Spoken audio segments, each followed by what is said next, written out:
Welcome back to Seven Stones YouTube channel. My name is Achintia Nilsson, and in today's video we're going to talk about what it's like to buy a home in Bali. Basically, we're going to cover all the things you need to consider if you are serious in buying property. With that being said, let's get started with today's video. There are a lot of things to consider when you want to buy a home in Bali. So the best thing you can do is to make sure you have all the boxes ticked and give yourself the best chance to get things right. And that means have a plan. For example, if you're a family with kids, you'll definitely want to consider whether the best schools are nearby to your home, as you don't want to be stuck in traffic and long commutes. Karabukan, Canggu, Sanur, or Nusa Dua are a few good places to look at if you fit into that family-friendly category. Before you start searching, it's really worth it to spend some time in each area to figure out which one suits you and the kids best. Where's the nearest convenience store, bakery, local market? Is it a safe place for kids to run around in? And other such things you have to consider about the neighborhood if you're planning to raise kids in the area. So, once you have the location set, you need to understand the legal aspects of owning property in Bali, especially if you're an expat.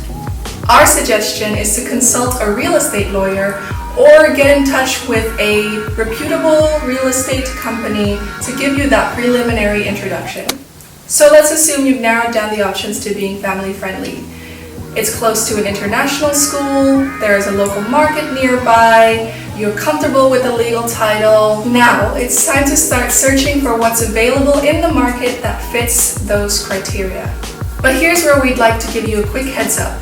In Indonesia, it's common that one property is marketed by multiple agencies. So to save time, we recommend just working with one agency. It's less time consuming and way less stressful.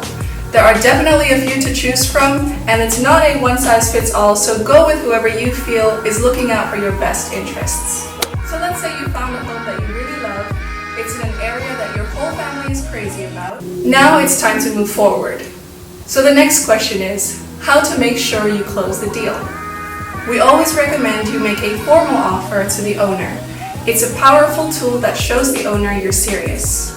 Your agent will be able to guide you with this, especially when it comes to making a reasonable offer that will be taken seriously.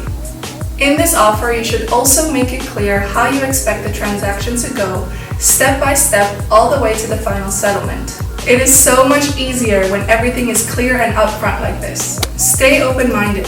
This is an important part of the process, and more than anything, you need to have the right mindset. Remember that when you're dealing with government offices, the process of transferring ownership rights may take a little longer than you anticipate, especially if transactions happen at the end of the year. If transactions are happening at the beginning of the year, the time we learn how much sales and purchase taxes to be paid, you might need to wait until the government's land values are released. But there is a way around this by using the previous year's government land value as a benchmark. By signing a sales agreement, the process of transferring names and titles can be done by a notary as soon as the government's land values are released.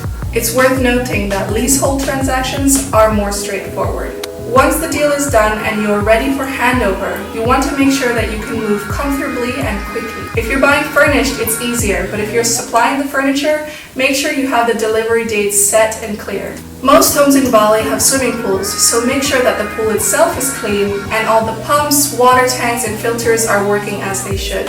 The best way to do this is to have someone check the house regularly in that handover period, especially if there's a length of time where the property is going to be empty. We also have a video about the things you should check before buying a house, and that will be linked below.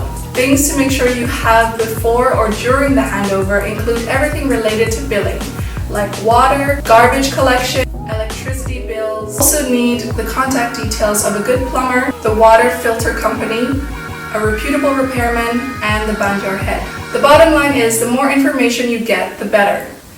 And the best way to get the most information is to have a plan. And that is all the important factors we believe you need to consider before buying property in Bali. We hope this video has been helpful for you. If you have any questions, don't forget to let us know in the comments below. Thank you so much for watching, and we'll see you in our next video.